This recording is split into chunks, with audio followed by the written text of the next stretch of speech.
오늘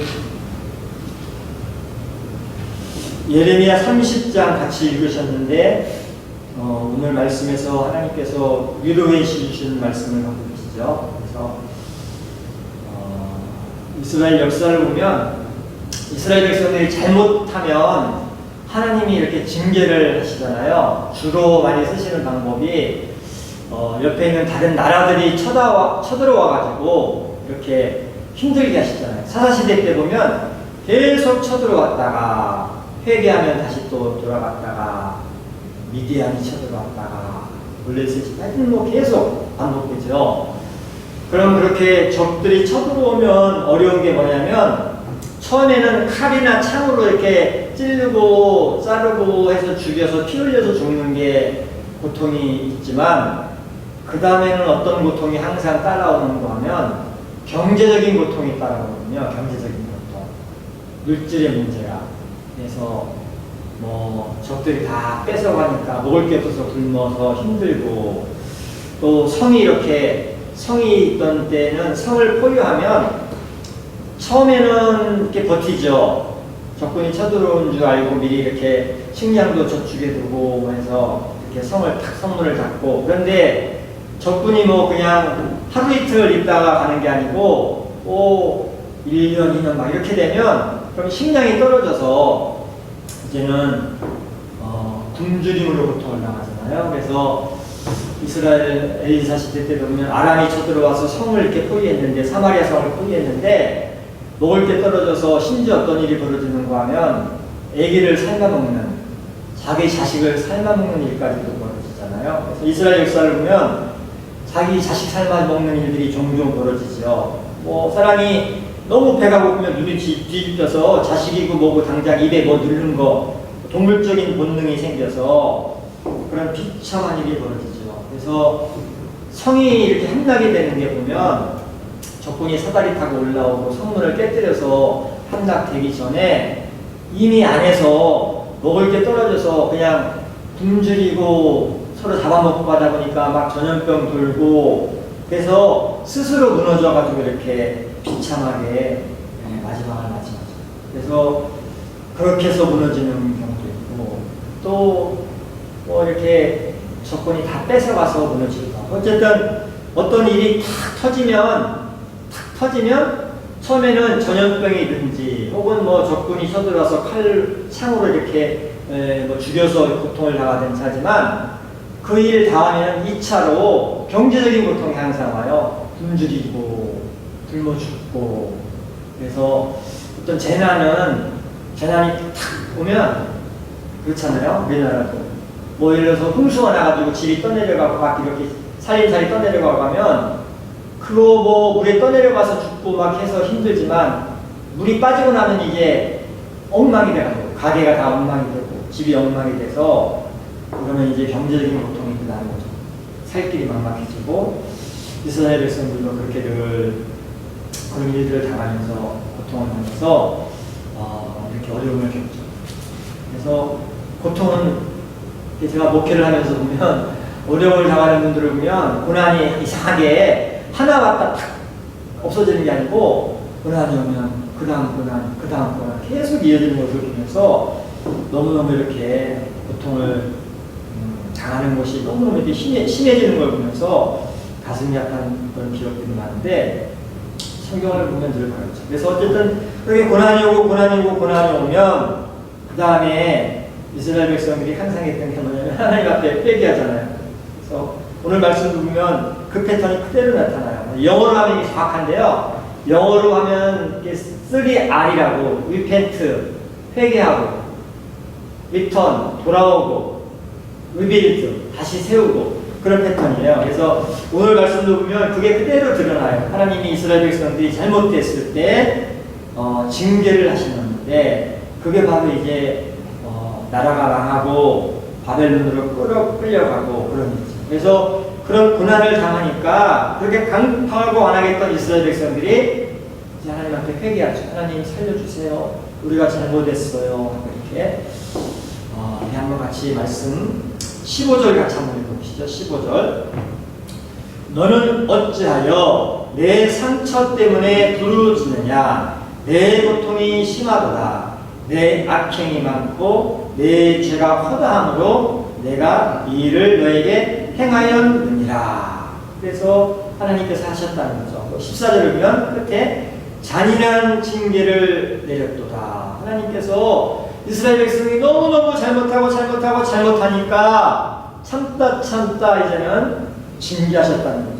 그래서 나라가 어느 날 갑자기 탁 망하는 게 아니었거든요. 마지막 망할 때 보면 바벨론이 쳐들어오고 끌어가고 1차 앞으로 끌어가고 2차 앞으로 끌어가고 3차 앞으로 끌어가면 그러면 한번 당하면 1차 침공 당하고 포로 한번 끌려갔으면 하나님 잘못했어요. 하나님 회개합니다. 이렇게 했으면 좋은데 그러질 않았던 거예요. 그러니까 하나님이 또 2차, 3차 그러다 결국은 시드기와 함께 망해서 이제는 완전히 끝장이 나버리고 다 끌려가게 되죠. 그런데 그러고 나니까 이제 회개합니다. 망하고 나니까 하나님 잘못했어요. 용서해 주세요. 리펜트하고 하나님께 회개하고 돌이키니까 우리 하나님은 또 마음이 약하시면 그러면 또 은혜를 주신다고 오늘 이 예레미야가 말씀하고 있어요. 그래서 하나님이 그렇게 회개하고 돌이키니까 그 다음에는 다시 이렇게 돌아오게 해주실 것이다. 리펜트 하니까 리턴하게 해주신다. 돌아오게 해주신다. 회복시켜 주신다. 10절 가서 읽겠습니다. 여호와의 말씀이니라. 그러므로 나의 종 야곱아 너는 두려워하지 말라. 이스라엘아 놀라지 말라. 내가 너를 먼 곳으로부터 구원하고 내 자손을 잡혀가 있는 땅에서 구원하리니 야곱이 돌아와서 태평과 안락을 누릴 것이며 두렵게 할 자가 없으리라. 이렇게 하나님 앞에 회개하니까 리펜트하니까 하나님께서 리턴하게 해주시겠다. 돌아오게 해주시겠다. 우리나라가 그랬잖아요. 일제시대 때 나라가 폭삭하고 나서 우리나라 사람들이 끌려가기도 하고 스스로 제발로 걸어가기도 하고 만주 땅도 가고 저 시베리아도 가고 중앙아시아도 가고 저 중국 상하이도 가고 만주도 가고 일본으로 가고 저 남양분도 가고 막 사막이 터졌었는데 이렇게 흩어져 갔다가 1945년 8월 15일 날 해방이 됐다고 하니까 다 자기가 떠났던 데서 돌아왔잖아요. 배 타고도 오고 기차 타고도 오고 그랬던 것처럼 하나님께서 이스라엘 백성도 회개하니까 구원해 주셔서 바벨론이 망하고 바사가 들어서서 고레스가 다 돌아가도 된다 이렇게 칙령 내리고 나서 다 돌아가게 주셨어요. 이게 인간적으로는 도무지 상상할 수 없는 일이 있잖아요. 우리나라가 8.15 맞은 것처럼 하나님이 하시면 그런 놀라운 구원이 있다는 것을 말씀하고 있습니다. 우리가 지금 코로나를 이렇게 당하고 있는데 하나님께 우리가 회개하면 우리가 정말 그동안 잘못한 게 많잖아요. 이 사람들이 하나님 앞에 회개하면 하나님은 우리를 다시 이렇게 리턴하게 해주시는 줄 믿습니다. 하나님 앞에서는 뭐 이게 문제가 어떤 문제인가가 중요한 게 아니고 하나님이 하시고자 하면 다 해결이 되기 때문에 중요한 것은 우리 사람들이 하나님 앞에서 어떤 태도를 어떤 자세를 갖느냐가 중요하다는 것을 다시 한번 말씀하면서 리펜트하면 회개하면 리턴 다시 돌아오게 해주신다. 그리고 돌아오게 해주실 뿐만 아니라 새롭게 만들어 나가시도록 축복해 주신다. 이렇게 리빌드 해주신다. 18절 같이 한번 읽어보시죠. 여호와께서 말씀하시니라. 보라, 내가 야곱 장막의 포로들을 돌아오게 할 것이고 그 거처들의 사랑을 베풀 것이라. 성읍은 그 폐허가 된 언덕 위에 건축될 것이요 그 모르는 규정에 따라 사람이 살게 되리라. 그래서 폐허 위에 다시 세우시겠다는 거죠. 다시 건축하게 해주시겠다. 리빌드 해주시겠다. 이렇게 말씀하고 있습니다. 폐허 위에 다시 건축되게 해주시겠다. 우리가 정말 여러 가지 많은 어려움을 겪고 있지만 다시 이렇게 세워야 되겠죠. 제가 이렇게 뉴스를 듣다 보니까 서울에 교회 대략 한 4,000군데 서울시에서 이렇게 지난주에 이렇게 쭉 검사를 해보니까 그 중에 대략 한 4분의 3은 비대면 예배드렸고 4분의 1은 아예 교회들이 예배를 안 드렸다고, 1,몇백 개 교회는 아예 아무것도 안 했다고 이렇게 뉴스도 나오더라고요. 그래서 제가 그걸 얼마나 가슴이 아픈지 마음이 많이 아팠어요.